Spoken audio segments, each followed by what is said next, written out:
नमस्कार दोस्तों, क्या आपको पता है कि संविधान का आर्टिकल 25 जो कि धार्मिक स्वतंत्रता के बारे में कहता है कि देश के अंदर सभी नागरिकों को अपनी इच्छा के अनुसार किसी भी धर्म को मानने की पूरी आजादी है। यही नहीं, संविधान का यह आर्टिकल ये भी कहता है देश का कोई भी नागरिक अबाध रूप से किसी भी धर्म को मानने, उनके नियमों को फॉलो करने, उनका आचरण करने और उनका प्रचार प्रसार करने की पूरी स्वतंत्रता है। और यह अधिकार न सिर्फ देश के अपने नागरिकों को है बल्कि गैर नागरिकों के लिए भी समान रूप से, मतलब कि अपने देश के अंदर रह रहे हमारे अपने लोग और जो बाहर से हमारे देश के अंदर आते हैं, दोनों ही तरह के व्यक्ति अपनी इच्छा अनुसार अपने धर्म को पूरी तरह से मानने के लिए स्वतंत्र हैं। जबकि दूसरी तरफ संविधान का आर्टिकल 14 जो कि नागरिक और सामाजिक समानता से जुड़ा हुआ है, कहता है कि राज्य किसी भी व्यक्ति को कानून के समक्ष समानता का पूरा अधिकार देगा। मतलब कि देश के अंदर सभी नागरिकों के लिए एक समान कानून, आपराधिक दंड और एक जैसे संविधान के नियम लागू होंगे और यह नियम पूरे देश के समस्त लोगों के लिए समान रूप से है। इनडायरेक्टली या फिर डायरेक्टली संविधान का यह नियम ये कहता है कि देश का हर नागरिक संविधान और कानून के समक्ष एक समान है। लेकिन क्या आपको पता है कि संविधान में लिखित ये दोनों ही कानून, यह दोनों ही आर्टिकल 25 और आर्टिकल 14 एक दूसरे के परस्पर विरोधी माने जाते हैं। और संविधान के अंदर ये दो ऐसे कानून हैं जो कहीं ना कहीं एक दूसरे के विरोध में खड़े हो जाते हैं। दरअसल होता क्या है ना कि जब आर्टिकल 25 देश के अंदर के नागरिकों और गैर नागरिकों को किसी भी तरह के धर्म और उनके नियमों को पालन करने की आजादी देता है, तो इस कानून के दायरे में वो सारे लॉज भी आ जाते हैं जो किसी भी धर्म के अपने पर्सनल लॉज के तौर पर बनाए गए हैं। मतलब सीधी बात में कहें तो अलग अलग धर्मों के अलग अलग अपने नियम और कानून भी होते हैं। जैसे कि मुस्लिमों के पास मुस्लिम पर्सनल लॉज हैं, तो हिंदुओं के पास भी कुछ अपने लॉज हैं और इसी तरह के अन्य धर्मों के भी अपने अपने कुछ पर्सनल लॉज हैं।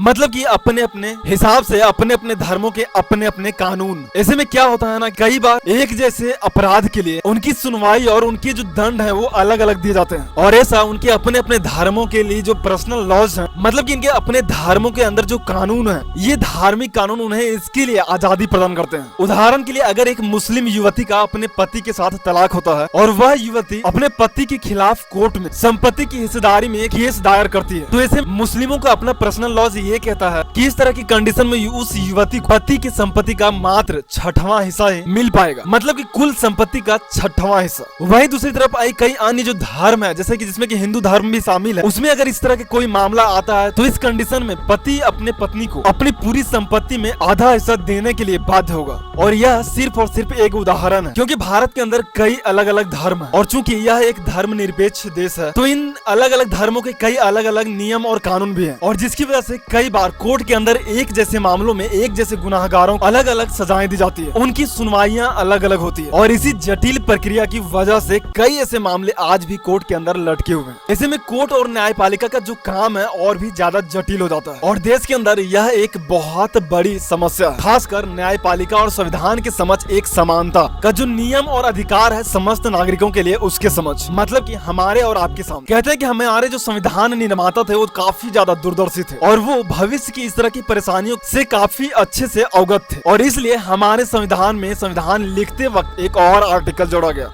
आर्टिकल 44, मतलब कि अनुच्छेद 44। और अगर कम शब्दों में कहें तो आर्टिकल 44 कहता है कि समय आने पर केंद्र सरकार नियमों में बदलाव करते हुए पूरे देश में एक जैसे नियम और कानून लागू कर सकती है या फिर ऐसे बिल ला सकती है जो पूरे देश के अंदर समानता के आधार पर पूरे देश के अंदर एक जैसे नियम व कानून को लागू कर सके। और संविधान का आर्टिकल 44 में यही लिखा हुआ। संविधान का आर्टिकल 44 कहता है कि राज्य भारत के पूरे क्षेत्र में नागरिकों के लिए एक समान नागरिक संहिता को सुरक्षित करने का प्रयास करेगा। यहाँ राज्य भारत का मतलब है पूरे भारत के सभी राज्य व प्रांत। अब थोड़ा पीछे चलते हैं। आज से करीब 73 साल पहले नवंबर में दिल्ली के संसद भवन में एक बिल लाया गया और इस बिल में इस बात का प्रावधान किया गया था ना कि भारत के अंदर जब संविधान एक, तो यह हर किसी के लिए समान होना चाहिए और देश के अंदर हर किसी के ऊपर इसके नियम एक जैसे लागू होने चाहिए, फिर चाहे वह किसी भी धर्म, जाति, पंथ या समुदाय का ही क्यों ना हो। डॉक्टर बाबा साहब अम्बेडकर का मानना था कि जब तक इस तरह के समान नियम देश के अंदर लागू नहीं होते हैं तब तक सही मायने में हमारा देश पंथ निरपेक्ष नहीं हो पाएगा।